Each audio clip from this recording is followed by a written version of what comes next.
تیری زندگی کیا ہے؟ تیری زندگی کیا ہے؟ جو تیرے کھاتے وہ تیرے گاتے ہیں، ورنہ پوری میری مائیں میری بہنیں جو غیرت والے لوگ ہیں وہ کروڑوں میں تجھے لعنت بھیجتے ہیں، اور تو جا کر کے صحابہ کو کہتے ہیں کہ بدر میں جا کر کے اللہ آپ کا بھلا کرے بدر میں 313 نکلے تھے۔ ارے بدر کا پس منظر تجھے معلوم ہے؟ بدر میں 300، باقی صحابہ ڈر گئے۔ میرا رب تجھے ہدایت دے دے یا تیری زبان کو خشک کر دے۔ تو صحابہ کو بزدل کہتا ہے، تو کہتے صحابہ ڈر گئے تھے۔ کس نے لکھا؟ میرے پاس وقت نہیں ہے، کوئی آ جاؤ میرے ساتھ بٹھاؤ، اگر ہے کوئی ماں کا لال۔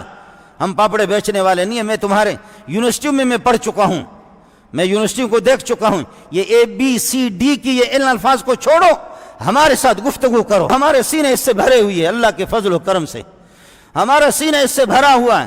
یہ 600 صفحات کی کتاب یہ صرف میرے سینے میں نہیں ہے، اس جیسے ہزاروں احادیث بھی میرے سینے میں ہیں۔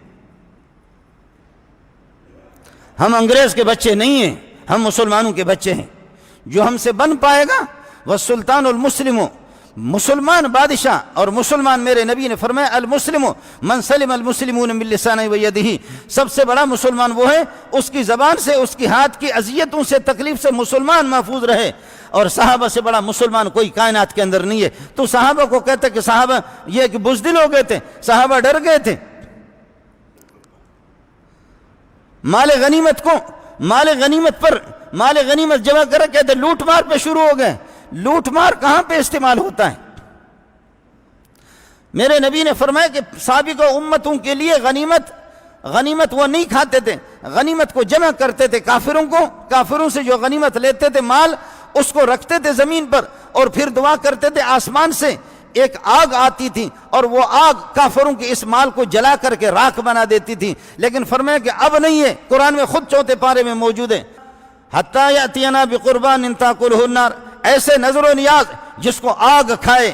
پہلے مال غنیمت کو آگ آسمان سے آتی تھی، کھا جاتی تھی، لیکن فرمایا وَأُحِلَّتْ لِيَ الْغَنَائِمُ، میری امت کے لیے غنیمتیں حلال ہو گئی۔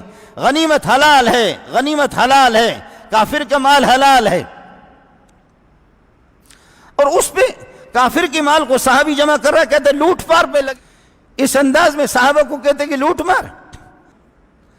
کیا اسلامی شاعر کے ساتھ تم جو لڑنا چاہ رہے ہو؟ اس طریقہ پر نہیں ہوگا۔ آپ کے توسط سے میں نے آپ کو یاد ہوگا کہ جس نے کہا کہ شوکت خانم اسپتال قائم کیا، مریضوں کا علاج مفت میں، غریبوں کا علاج مفت میں، ہم نے کہا یہ غریب پرور ہوگا، یہ غریبوں کے ہاتھ تھامنے والا ہوگا، یہ مسکینوں کا ہاتھ تھامنے والا ہوگا۔ اس نے غریبوں کے منہ سے لقمہ چھینا، اس نے غریبوں کے منہ سے لقمہ چھینا، پاکستان کو لے جا کر کے صفر پہ کھڑا کر دیا۔ میں اپنے ان غیرت مند ایجنسیوں سے میری اپیل ہوگی کہ اس قسم کے بدماشوں کو تم لوگ چھوڑتے کیوں ہو؟ اس غیرت مند فوج سے بھی میری اپیل ہے کہ کیا تم میں کوئی خدا کا بندہ ہے یا نہیں ہے؟ تم کس کے گھر پہ پیدا ہو گئے ہو؟ مسلمانوں پہ گھروں پہ پیدا ہو گئے ہو؟ تمہیں صحابہ کی زندگی سے کیا واسطہ؟ اپنی شکل تو دیکھو، انگریز کا بچہ۔ اس طرح صحابہ پر تنقید کرنا، اور حرام خور بزدل ہوتا ہے۔ نبی خوبصورت ہوتا ہے، نبی غیرت مند ہوتا ہے، نبی سخی ہوتا ہے۔ نبی میں 3 چیزیں ہوتی ہیں، صحابی میں یہ 3 بنیادی چیزیں ہوتی ہیں۔ صحابی سخی ہوتا ہے، صحابی غیرت مند ہوتا ہے، بہادر ہوتا ہے، شجاع ہوتا ہے، صحابی بڑا دلیر ہوتا ہے، سخی بھی ہوتا ہے۔ حضرت مقداد بن الاسود نے کہا یا رسول اللہ، واہ واہ، تیرا اشارہ ہو، صرف اشارہ ہو، دائیں طرف سے ہمیں پاؤ گے، بائیں طرف سے ہمیں پاؤ گے، آگے بھی ہم ہوں گے، پیچھے بھی ہم ہوں گے، خشکی میں بھی لڑیں گے اور خشکی میں بھی لڑیں گے، دریاؤں کے اندر ہمیں اجازت دے دو، دریاؤں میں اللہ کی قسم لڑیں گے۔ آپ سے پہلے آپ نے فرمایا ہم بنی اسرائیل کی طرح نہیں ہیں، اذهب انت وربك فقاتلا انا هاهنا قاعدون۔ والی مدینہ ریاست تو بنا ہوا، والی مدینہ ریاست چرسی نہیں گزرا ہے، مدینہ ریاست کا والی وہ بھنگی نہیں ہے، اس کو کلمہ آتا ہے، ان کے کلمہ بھی نہیں درست، کلمہ بھی ان کا درست نہیں ہے۔ اس قسم کے آئے بھی ہے اور گئے بھی ہے، اتنے مسلمان ہیں، ماں بہنوں کی دعائیں بھی ہے، بد دعائیں بھی ہیں۔ میرا رب تجھے سکھ سے بھی نہیں رکھے گا۔ صحابہ کے ساتھ یہ ہے کہ ٹانگ اڑانے کی کوشش نہ کر، صحابہ پر تان و تشنیع نہ کر، دین پر تان و تشنیع نہ کر۔ تیرا گریبان ہوگا، محمد کا ہاتھ ہوگا قیامت کے دن۔ تم لوگوں کو تمہیں شرم آنی چاہیے۔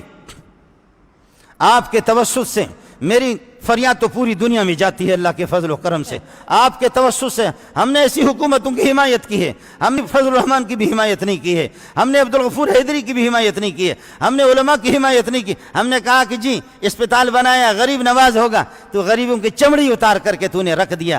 غریب اب ایک طریقہ ہے، غریبوں کو جمع کرو اور بم لگا دو، سب کو تباہ کرو، غربت ختم ہو جائے گی، تیرا شراب زندہ باد، تو بھی زندہ باد، انگریز بھی زندہ باد، ہم ختم ہو جائیں گے۔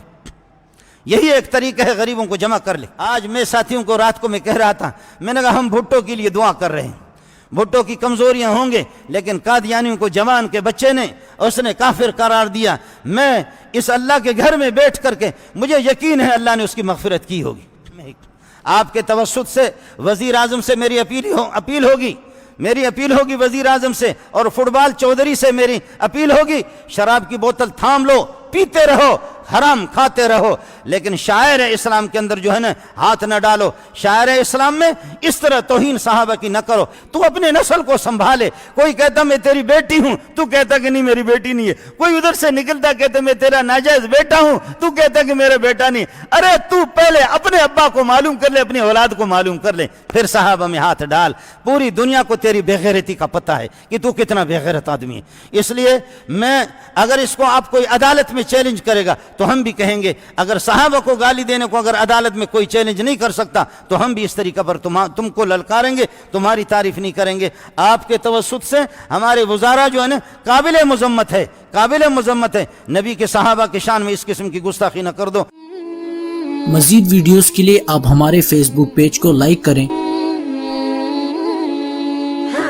اور ساتھ ہی ہمارے یوٹیوب چینل کو بھی سبسکرائب کریں تاکہ کسی بھی ناگہانی کی صورت میں آپ کو ہماری ویڈیوز بر وقت مل سکے۔